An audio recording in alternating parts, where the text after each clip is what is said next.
भाद्रपद के शुक्ल पक्ष की गणेश चतुर्थी के बाद ऋषि पंचमी का व्रत रखा जाता है।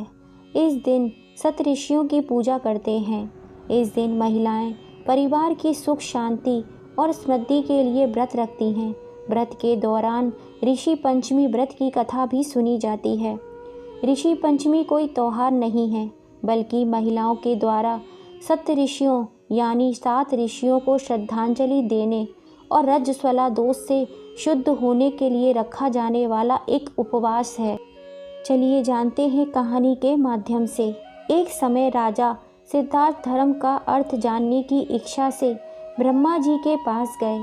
उनके चरणों में शीश नवाकर बोले, हे आदिदेव, आप समस्त धर्मों के पार्थक हैं और गुण धर्मों को जानने वाले हैं।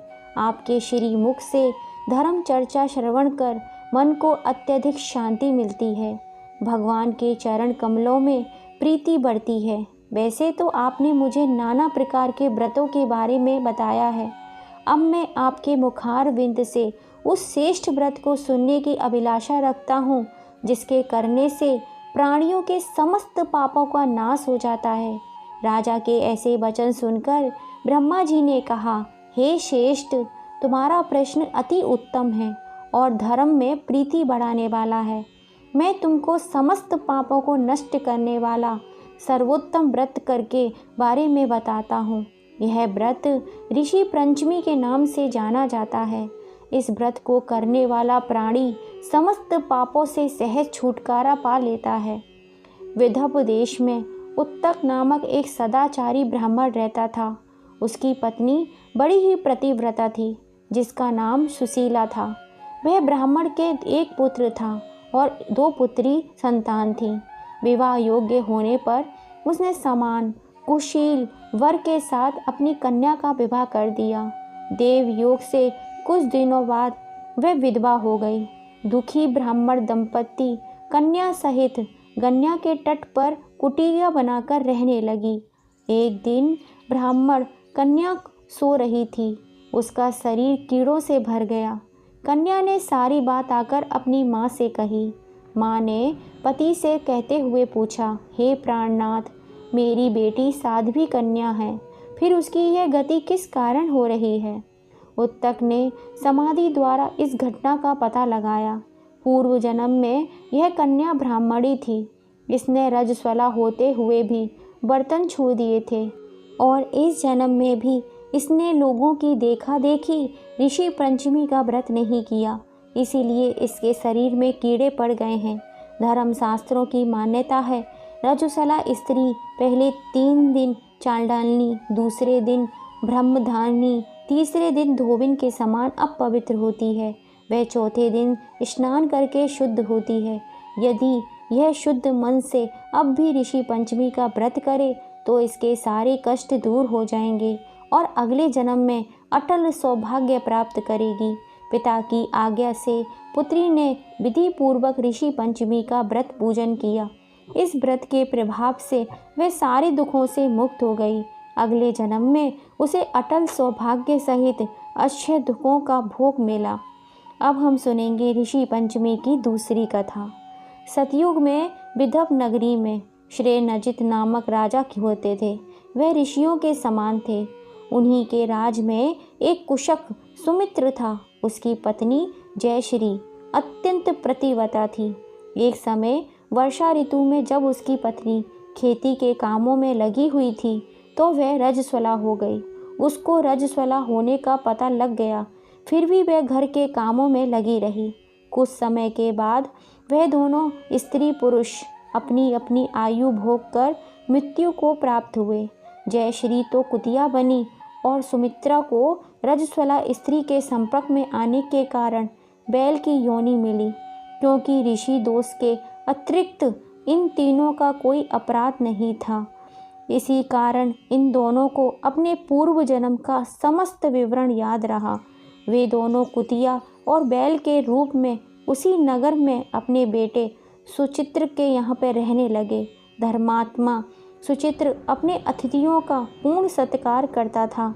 अपने पिता के श्राद्ध के दिन उसने अपने घर ब्राह्मणों को भोजन करने के लिए नाना प्रकार के भोजन बनवाए।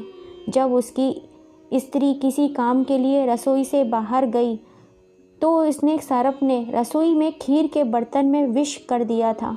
कुतिया के रूप में सुचित्र की माँ ने कुछ दूर सब ये देख लिया था। पुत्र की बहू के आने पर उसने पुत्र को ब्रह्म हत्या के पाप से बचाने के लिए उस बर्तन में मुंह डाल दिया। सुचित्र की पत्नी चंद्रवती ने कुतिया का यह दृश्य देख लिया और उसे चूल्हे में जलती लकड़ी से निकाल कुतिया को मारा। बेचारी कुतिया मार खाकर इधर उधर भागने लगी। चौक में झूठन आदि बची रहती थी। वह सब सुचित्र की बहू उस कुतिया को डाल देती थी, लेकिन क्रोध के कारण उसने वह भी उसे बाहर फेंक दिया। अब खाने का सामान फिकवा कर बर्तन साफ करके दोबारा खाना बनाकर ब्राह्मणों को खिलाया गया। रात्रि के समय भूख से व्याकुल होकर वह कुतिया बैल के रूप में रह रहे पूर्व पति के पास आकर बोली, हे स्वामी, आज तो मैं भूख से मरी जा रही हूँ। वैसे तो मेरा पुत्र मुझे रोज खाने को देता था, लेकिन आज मुझे कुछ नहीं मिला। सांप के विष वाले खीर के बर्तन को अन्य ब्रह्म हत्या के भय से छूकर उनके ना खाने योग्य कर दिया था। इसी कारण उसकी बहू ने मुझे मारा और खाने को भी कुछ नहीं दिया। तब वह बैल बोला, हे भद्रे, तेरे पापों के कारण मैं तुझे इस योनि में आना पड़ा है और आज बोझा ढोते ढोते मेरी कमर टूट गई है। आज मैं भी खेत में दिन भर हल से जुता रहा। मेरे पुत्र ने आज मुझे भी भोजन नहीं दिया और मुझे मारा भी बहुत। मुझे इस प्रकार कष्ट देकर उसने इस श्राद्ध को निष्फल कर दिया। अपने माता पिता की इन बातों को सुचित्र सुन रहा था। उसने उसी समय दोनों को भरपेट भोजन कराया और फिर उनके दुख से दुखी होकर वन की ओर चला गया। वन में जाकर ऋषियों से पूछा कि मेरे माता पिता किन कर्मों के कारण इन नीची योनियों को प्राप्त हुए हैं और अब किस प्रकार से उनको छुटकारा मिल सकता है। तब सत्यभामा ऋषि बोले, तुम इनकी मुक्ति के लिए पत्नी सहित ऋषि पंचमी का व्रत धारण करो तथा उसका फल अपने माता पिता को दे दो।